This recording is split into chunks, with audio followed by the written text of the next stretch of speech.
Pose with the fans. Pose with the pose with the pose with the pose pose with the fans. Pose with the pose with the pose pose pose with the fans.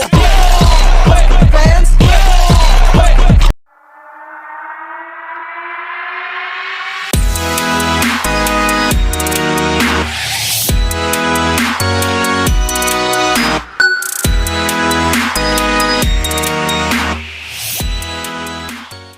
Assalamualaikum warahmatullahi wabarakatuh.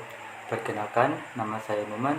Saya dari kelompok 4 dan rekan-rekan saya bernama Sri Chandrawati Langago, Tuti Husain, dan Fadli Arifin ingin mempresentasikan materi tentang longsor.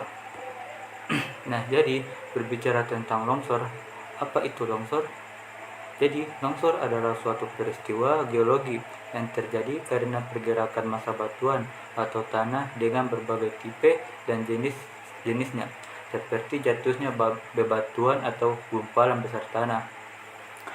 Adapun penyebab terjadinya tanah longsor adalah tanah longsor terjadi karena adanya gerakan tanah sebagai akibat dari bergeraknya massa tanah atau batuan yang bergerak di sepanjang lereng atau di luar lereng karena faktor gravitasi. Kekuatan gravitasi yang dipaksakan pada tanah-tanah miring melebihi kekuatan memecah ke samping yang mempertahankan tanah-tanah tersebut pada posisinya. Adapun kandungan air yang tinggi menjadikan tanah lebih berat dan meningkatkan beban dan mengurangi kekuatan memecah ke sampingnya. Longsor lahan disebabkan oleh 3 faktor. Yang pertama adalah faktor dakil. Penyebab longsor lahan meliputi kedalaman pelapukan batuan, struktur geologi, tektonik, dan jenis batuannya, tebal solum tanah, struktur tanah, dan permeabilitas tanah. Yang kedua, faktor luar dari suatu medan. Penyebab longsor lahan adalah kemiringan lereng, banyaknya dinding terjal, kerapatan torehan, dan penggunaan lahan. Adapun yang ketiga, faktor pemicu terjadinya longsor lahan antara lain tebal curah hujan dan gempa bumi. Itulah materi yang bisa saya sampaikan dan akan dilanjutkan oleh rekan-rekan saya. Ini longsor lahan dapat dilihat dari gejalanya sebagai berikut: 1. Curah hujan tinggi. 2. Hujan berlangsung lama.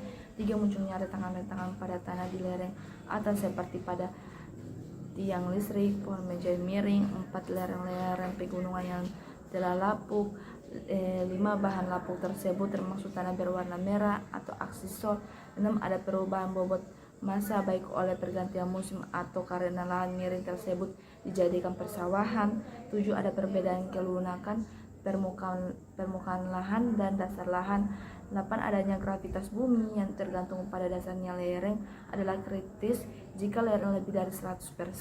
9. Perubahan hambat geser, misalnya tanah kering hambat gesernya lebih besar dibandingkan dengan tanah basah. Tindakan-tindakan manusia yang dapat menyebabkan longsor lahan: menebang pohon di lereng pegunungan, mencetak sawah dan membuat kolam pada lereng bagian atas di dekat pemukiman, mendirikan pemukiman di daerah yang lebih terjal, melakukan panggilan di bawah tebing yang terjal, mendirikan pemukiman di bawah tebing yang terjal. Ada 6 jenis tanah longsor, yakni longsor translasi, longsor rotasi, pergerakan blok, runtuhnya batu, rayap tanah, dan aliran lahan rombokan. Jenis longsor translasi dan rotasi paling banyak terjadi di Indonesia, sedangkan longsor yang paling banyak memakan korban jiwa manusia adalah aliran bahan rombokan. 1.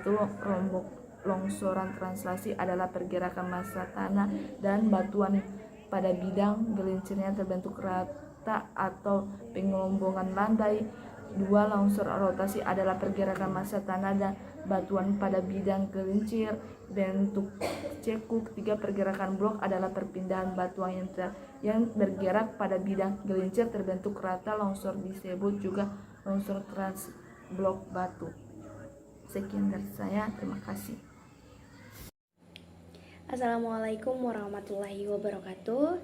Perkenalkan, nama saya Astiawati Husain. Nah, jadi di video kali ini saya akan melanjutkan penjelasan tentang materi yang telah sebelumnya dibawakan oleh teman saya, yaitu Sri Chandra Langago. Nah, jadi saya di sini akan membahas tentang poin yang keempat, yaitu runtuhan batu. Nah, runtuhan batu terjadi ketika sejumlah besaran batu atau material lain yang bergerak ke bawah secara jatuh bebas. Umumnya terjadi pada lereng yang terjadi hingga menggantung, terutama di daerah pantai. Batu-batu besar dapat menyebabkan kerusakan yang parah. Nah, yang kelima adalah rayapan tanah. Rayapan tanah adalah jenis tanah longsor yang bergerak secara lambat, hanya berupa butiran kasar dan halus. Nah, jenis tanah longsor ini hampir tidak dapat dikenali setelah waktu yang sangat cukup lama. Unsur jenis rayapan ini bisa menyebabkan tiang-tiang telepon, pohon, atau rumah miring ke bawah. Yang keenam adalah aliran bahan rombak. Tanah longsor ini terjadi ketika tanah bergerak didorong oleh air. Kecepatan aliran tergantung pada kemiringan lereng, volume dan tekanan air, dan jenis materialnya. Gerakan ini terjadi di sepanjang lembah dan mampu mencapai ratusan meter jauhnya. Disebabkan di beberapa tempat bisa sampai ribuan meter seperti di daerah aliran sungai di sekitar gunung api. Nah, aliran tanah ini dapat menelan korban yang cukup banyak loh. Nah, jadi kemudian mitigasi bencana longsor lahan. Nah, mitigasi bencana longsor lahan ini adalah suatu usaha memperkecil jatuhnya korban manusia dan kerugian harta benda yang diakibatkan peristiwa dan rangkaian-rangkaian peristiwa yang disebabkan oleh alam, manusia, dan oleh keduanya yang mengakibatkan jatuhnya korban, penderitaan manusia, kerugian harta benda, kerusakan sarana dan prasarana, dan fasilitas umumnya, serta menimbulkan gangguan terhadap tata kehidupan dan penghidupan masyarakat. Imitasi longsor pada prinsipnya bertujuan untuk meminimumkan dampak bencana tersebut. Untuk itu, kegiatan early warning atau peringatan dini bencana menjadi sangat penting. Peringatan dini dapat dilakukan antara lain melalui prediksi cuaca, iklim sebagai salah satu faktor yang menemukan bencana longsor. Nah, selanjutnya mitigasi bencana meliputi sebelum, saat terjadinya, dan sesudah terjadinya bencana. Yang pertama adalah sebelum bencana, antara lain peringatan dini, yaitu early warning system, secara optimal dan terus-menerus pada masyarakat. Yang kedua adalah saat bencana, antara lain bagaimana penyelamatan diri dan ke arah mana. Ini harusnya diketahui oleh banyak masyarakat. Nah, yang ketiga adalah suatu bencana, antara lain pemulihan atau recovery, atau masyarakat harus dilibatkan. Nah, jadi itu saja penjelasan dari saya. Mungkin ada tambahan penjelasan dari teman saya, yaitu Fadli. Nah, sekian.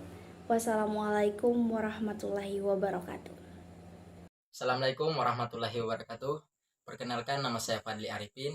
Saya perwakilan dari kelompok 4 yang akan melanjutkan presentasi dari teman saya yang bernama Astiawati Husain. Di mana di sini saya akan menjelaskan tentang pengidaraan jauh untuk mitigasi bencana longsor lahan. Di mana di sini dijelaskan oleh Lilian Sad dan Kiefer pada tahun 1994 mengemukakan bahwa pengidaraan jauh adalah ilmu dan seni memperoleh informasi tentang suatu objek, daerah atau fenomena melalui analisis data yang diperoleh dengan suatu alat tanpa kontak langsung dengan objek, daerah atau fenomena yang dikaji. Sistem perolehan data dalam pengidaraan jauh terdiri atas 4 bagian, Yang pertama tenaga, yang kedua objek atau benda, yang ketiga proses, dan yang terakhir keluaran. Tenaga yang paling banyak digunakan dalam tenaga elektromagnetik yang bersumber dari tenaga matahari dan dari pancaran objek di permukaan bumi. Yang kedua, yang kedua, data yang didapat adalah hasil perekaman kenampakan di bumi yang disebut dengan citra. Di sini citra dijelaskan citra satelit seperti citra NOAA dan GMS dapat mendeteksi sebaran awan dan peluang hujan. Prediksi hujan, deteksi terjadi titik panas dan sebaran asap kebakaran, tingkat kekeringan atau kehijauan lahan, dan lain-lain. Selain kondisi lingkungan yang rentang gerakan tanah dan penutup lahan yang berubah, faktor cuaca yang berpeluang menghasilkan hujan hingga saat bencana banjir longsor. Baik, hanya itu saja yang saya dapat sampaikan. Selebihnya saya serahkan ke moderator. Baiklah, itulah pemaparan materi dari kelompok kami, yaitu mengenai longsor. Jika teman-teman ingin bertanya, kami persilahkan. Mungkin hanya itu yang bisa saya sampaikan, dan kami mohon maaf jika presentasinya tidak sempurna. Wabillahi taufiq wal hidayah. Wassalamualaikum warahmatullahi wabarakatuh.